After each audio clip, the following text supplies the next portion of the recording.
قوم عاد اور قوم سمود دنیا کی تاریخ میں دو ایسی قومیں گزری ہیں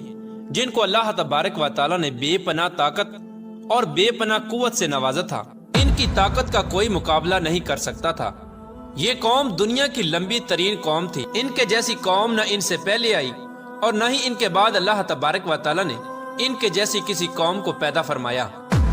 پیارے دوستو، آج کی اس ویڈیو میں ہم قوم سمود کے بارے میں بات کریں گے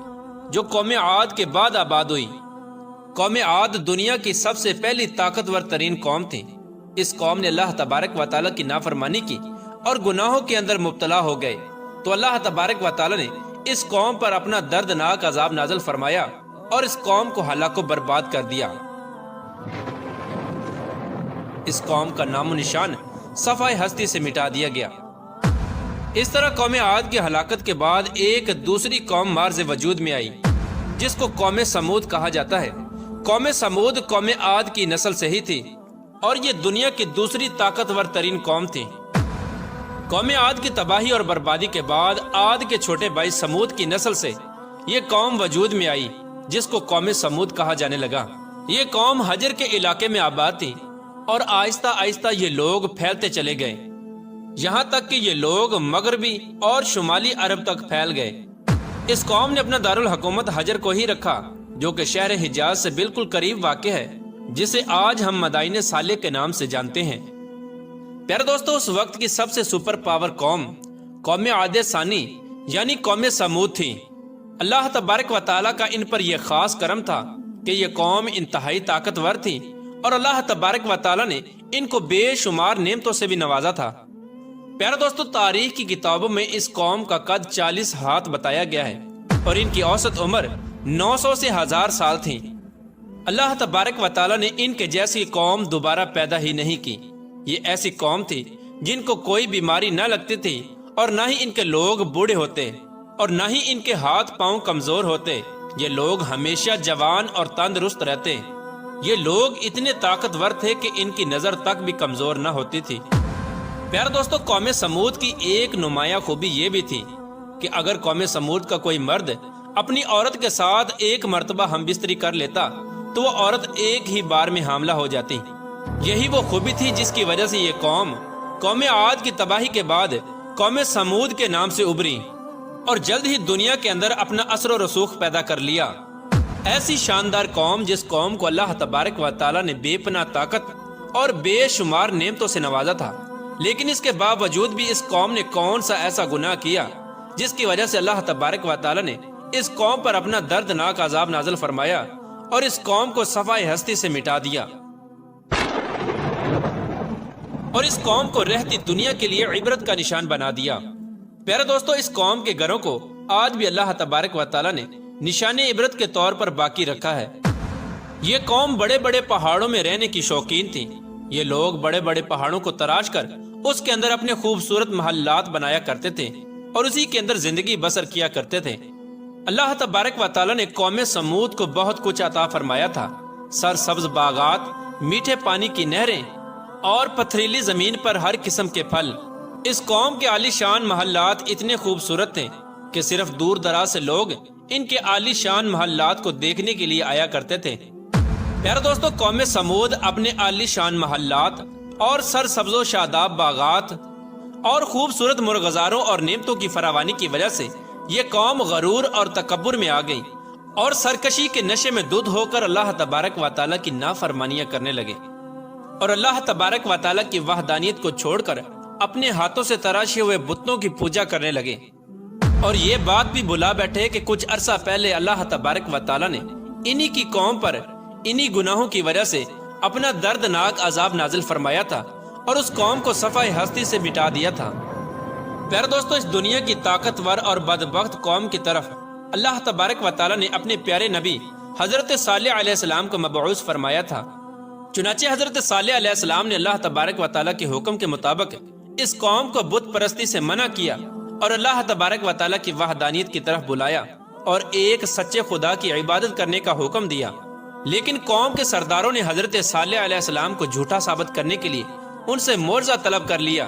اس قوم کے سردار حضرت صالح علیہ السلام سے کہنے لگے کہ آج تک جو بھی نبی آیا وہ اپنے ساتھ کوئی نہ کوئی معجزہ لے کر آیا، اگر تم اللہ تبارک و تعالیٰ کے سچے نبی ہو تو ہم کو معجزہ دکھاؤ۔ چنانچہ حضرت صالح علیہ السلام نے اس قوم کے سرداروں سے پوچھا کہ آپ لوگ کون سا معجزہ چاہتے ہو؟ تو اس وقت اس قوم کے سردار کہنے لگے، یہ جو سامنے چٹان ہے اس میں سے ایک ایسی اونٹنی نکل کر آئے جو گابن ہو اور آتے ہی بچے کو جنم دے دے، اور وہ ہم سب کے لیے دودھ دے، اور وہ دنیا کی خوبصورت ترین اونٹنی ہو، اور اس کے ساتھ ساتھ وہ اونٹنی ایسی ہو جس کا کوئی ماں باپ نہ ہو۔ چنانچہ حضرت صالح علیہ السلام نے ان سرداروں کی یہ بات سن کر اللہ تبارک و تعالیٰ کی بارگاہ میں یہ دعا کی، تو ان کے دیکھتے ہی دیکھتے سامنے پہاڑ میں سے ایک خوبصورت حاملہ اونٹنی نکل کر آئی، اور آتے ہی اس اونٹنی نے ایک حسین و جمیل بچے کو جنم دیا۔ اس وقت اس اونٹنی کے تھن دودھ سے بھرے ہوئے تھے، اور اس اونٹنی نے اتنا دودھ دیا کہ سب لوگوں نے پیٹ بھر کر دودھ پی لیا۔ اس کے باوجود بھی دودھ وافر مقدار میں موجود تھا۔ چنانچہ حضرت صالح علیہ السلام کا یہ عظیم الشان معجزہ دیکھ کر وہ تمام قوم اور اس کے سردار لاجواب ہو گئے، اور اس بدبخت قوم کے سردار حضرت صالح علیہ السلام سے کہنے لگے کہ اے صالح علیہ السلام، یہ تو سراسر جادو ہے۔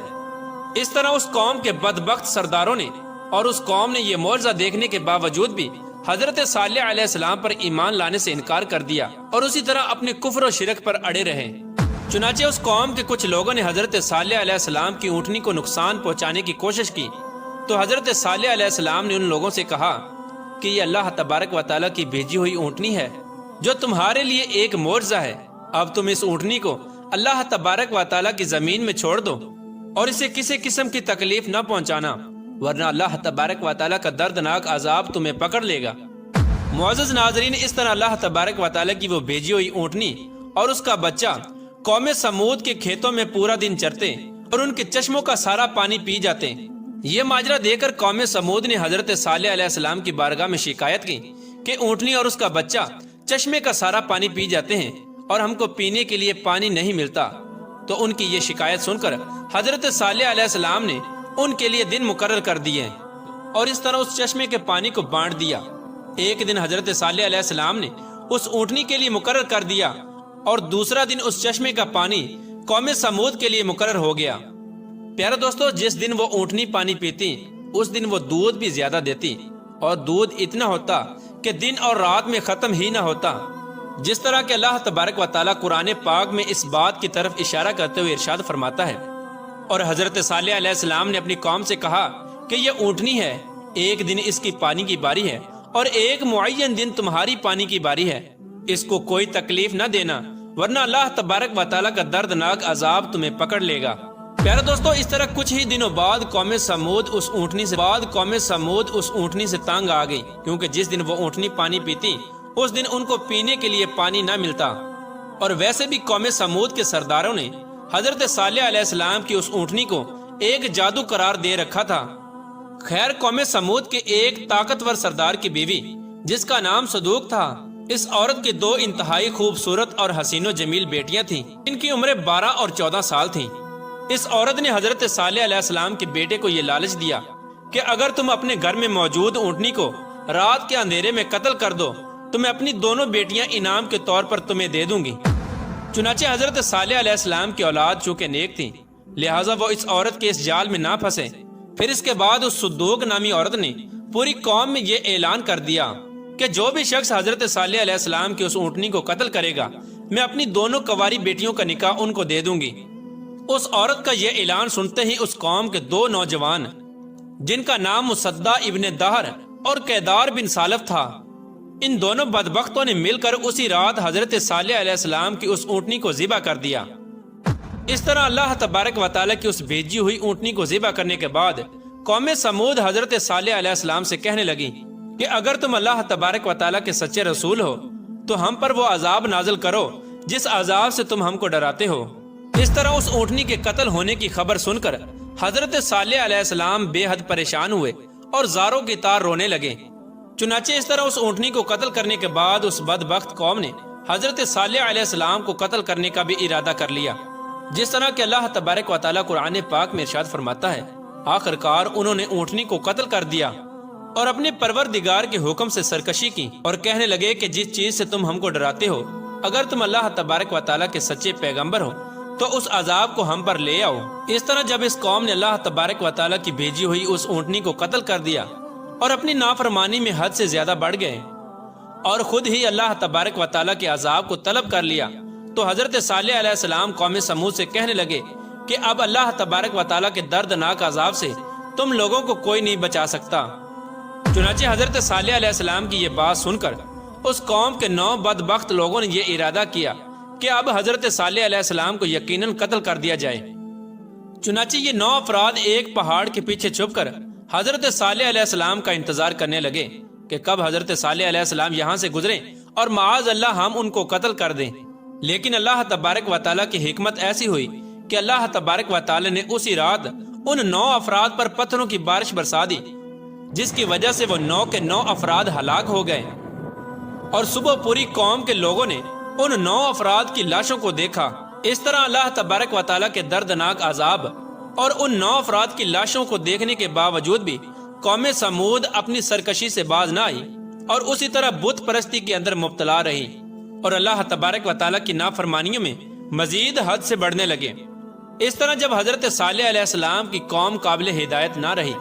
تو اس وقت حضرت صالح علیہ السلام نے اپنی قوم سے کہا کہ تمہارے پاس صرف 3 دن باقی بچے ہیں، جتنی چاہے عیش و عشرت کر لو اور شراب و شباب میں گزار لو۔ 3 دن کے بعد اللہ تبارک و تعالیٰ کا دردناک عذاب تمہارا منتظر ہے۔ جس طرح کہ اللہ تبارک و تعالیٰ قرآن پاک میں ارشاد فرماتا ہے کہ جب انہوں نے اس اونٹنی کو قتل کر دیا تو حضرت صالح علیہ السلام نے اپنی قوم سے کہا کہ 3 دن اپنے گھروں میں فائدہ اٹھا لو اور یہ وعدہ جھوٹا نہیں۔ اس طرح جب حضرت صالح علیہ السلام نے اپنی قوم کو اللہ تبارک و تعالیٰ کے دردناک عذاب کی وعید سنائی تو اس قوم کے بے شرم لوگوں نے حضرت صالح علیہ السلام کا مذاق اڑانا شروع کر دیا، اور اس قوم کے بے شرم لوگ حضرت صالح علیہ السلام سے یہ کہنے لگے کہ آپ ہی بتا دیں کہ ہم یہ 3 دن شراب میں گزاریں یا شباب میں گزاریں۔ تو حضرت صالح علیہ السلام فرمانے لگے کہ پہلے دن تمہارے چہروں کا رنگ زرد ہو جائے گا، اور دوسرے دن تمہارے چہروں کا رنگ سرخ ہو جائے گا، اور تیسرے دن تمہارے چہرے سیاہ ہو جائیں گے، اور چوتھے دن اللہ تبارک و تعالیٰ کا دردناک عذاب تم پر مسلط ہو جائے گا۔ چنانچہ حضرت صالح علیہ السلام کی قوم پر اس بات کا کوئی اثر نہ ہوا، وہ اسی طرح اپنی نافرمانی میں مبتلا رہے اور اللہ تبارک و تعالیٰ کی نافرمانیاں کرتے رہے۔ اور پھر حضرت صالح علیہ السلام کے حکم کے مطابق تیسرے دن ایسا ہی ہوا، جب ان کے چہرے کالے ہو گئے تو اپنے کالے چہرے دیکھ کر وہ قوم ڈرنے لگی اور ایک دوسرے سے کہنے لگی کہ نہ جانے کون سا دردناک عذاب اب ہم پر نازل ہوگا اور نہ جانے کس طرح کے عذاب کے اندر ہم کو مبتلا کیا جائے گا۔ چوتھے دن ایک زوردار اور خوفناک چیخ آسمانوں سے نکلی، جس چیخ کی وجہ سے تمام قوم سمود کے لوگوں کے کانوں کے پردے پھٹ گئے اور ان کے دل جیسے باہر آنے لگے اور روحیں جسموں کو چھوڑنے لگیں، اور چند ہی لمحوں میں وہ لوگ جہاں جہاں پر موجود تھے وہیں اپنی اپنی جگہ پر اوندے منہ گر گئے اور تڑپ تڑپ کر سب ہلاک ہو گئے۔ پھر اس کے بعد اللہ تبارک و تعالیٰ نے ایک ایسا دردناک زلزلہ بھیجا جس زلزلے کی وجہ سے انہی کے گھروں کو انہی پر گرا دیا گیا، جس طرح کہ اللہ تبارک و تعالیٰ قرآن پاک میں ارشاد فرماتا ہے، اور جب ہمارا حکم آ گیا تو ہم نے حضرت صالح علیہ السلام کو اور جو لوگ ان کے ساتھ ایمان لائے تھے ان کو اپنی مہربانی سے بچا لیا اور اس دن کی رسوائی سے محفوظ رکھا۔ بے شک تمہارا پروردگار بہت طاقتور ہے اور زبردست ہے۔ پیارے دوستو، اس طرح اللہ تبارک و تعالیٰ نے قوم عاد کی تباہی اور بربادی کے بعد ان کی نسل میں سے قوم سمود کو ہلاک کیا اور اس نافرمان قوم پر اپنا دردناک عذاب نازل فرمایا اور اس قوم کے لوگوں کو صفحہ ہستی سے مٹا دیا۔ اور اللہ تبارک و تعالیٰ نے اس قوم کے گھروں کے نشانات کو آج بھی باقی رکھا ہے تاکہ لوگ عبرت حاصل کریں اور اللہ تبارک و تعالیٰ کی نافرمانیوں سے باز آ جائیں۔ اس قوم کے گھر آج بھی لوگوں کے لیے عبرت کا نشان بنے ہوئے ہیں۔